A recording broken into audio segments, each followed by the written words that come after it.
Од раѓањето па во текот на целиот живот, кравјото млеко е еден од најчесто користените пијалоци во исхраната на човекот. Млекото во својот состав има витамини А, С, B6, B12 и Д, додека од минералите изобилува со калциум, магнезиум и железо. Во детската возраст тоа е неопходно, во подоцнежната пожелно.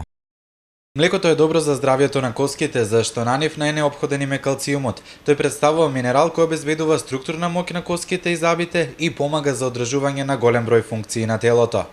Сепак, колку кај нас има навика за консумирање на млеко откако детството ќе заврши?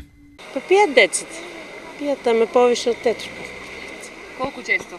Секој собајле дето си пие млеко. Оти он голем, оде на школа, средношколица, ама собајле близ млеко не излева. Бабата користи она некојаш пресно млеко.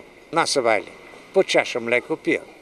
Трговската понуда кога во прашање кравјото млеко е голема, а освен на квалитет, се повеќе се внимава и на масленоста. Најмногу се троши млекото со масленост 3,2, меѓутоа во последно време мислам дека луѓето обрнуваат внимание на здравата исхрана и почесто купуваат млеко што е со помала масленост. Сепак во денешно време млекото не е толку безопасно, со него се поврзуваат голем број алергии, а се поактуелна е и преосетливоста на лактоза. Токму и поради ова потребна е внимателност кога тоа за прв пат да им се даде на бебињата, од која возраст и со која густина.